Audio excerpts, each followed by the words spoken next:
Vaudou. Le mot même évoque un mystère, souvent teinté de crainte et d'incompréhension. La culture populaire a, pendant trop longtemps, relégué cette foi vibrante au royaume de l'occulte, peignant une image déformée de poupée vaudou et de magie malveillante. Mais le vaudou, dans son essence véritable, est bien loin de ces représentations sensationnalistes.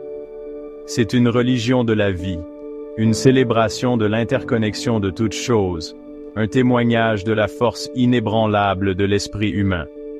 Né sur les rives de l'Afrique, nourri au cœur des peuples asservis, le vaudou a trouvé un terreau fertile en Haïti, où il s'est épanoui en une expression de foi unique et puissante.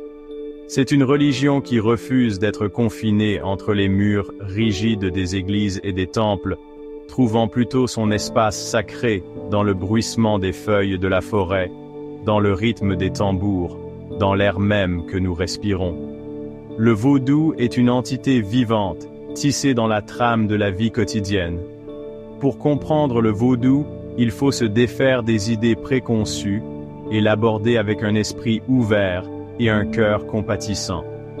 C'est une religion qui parle de résilience, d'espoir, du pouvoir indéfectible de l'esprit humain à trouver réconfort et force, même face à l'adversité.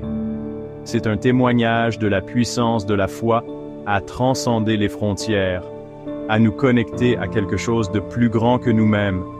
C'est dans cet esprit d'ouverture et de respect que nous entamons ce voyage d'exploration, cherchant à comprendre le vaudou, non pas à travers le prisme de la peur et des préjugés, mais à travers les yeux de ceux qui vivent et respirent sa sagesse ancestrale.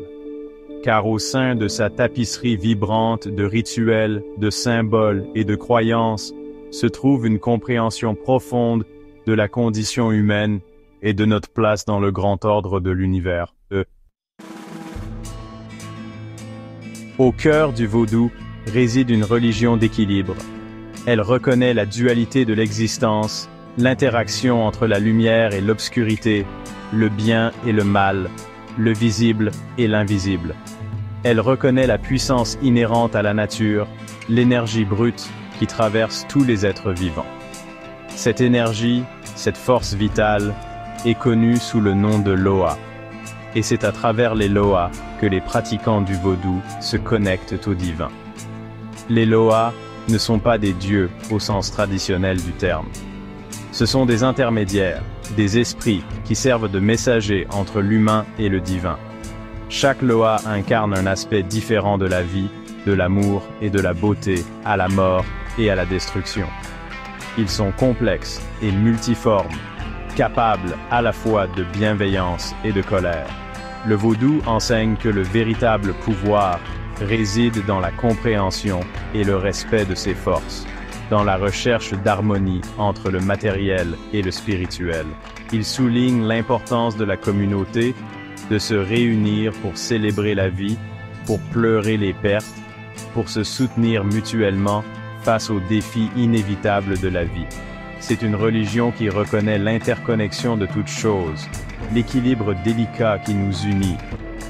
Ce profond respect pour la vie, pour la nature, pour l'interconnexion de toutes choses, constitue le fondement du cadre éthique du vaudou. Il enseigne la compassion, l'empathie et une profonde compréhension de la condition humaine. Il nous rappelle que nous ne sommes pas séparés du monde naturel, mais plutôt une partie intégrante de sa toile complexe.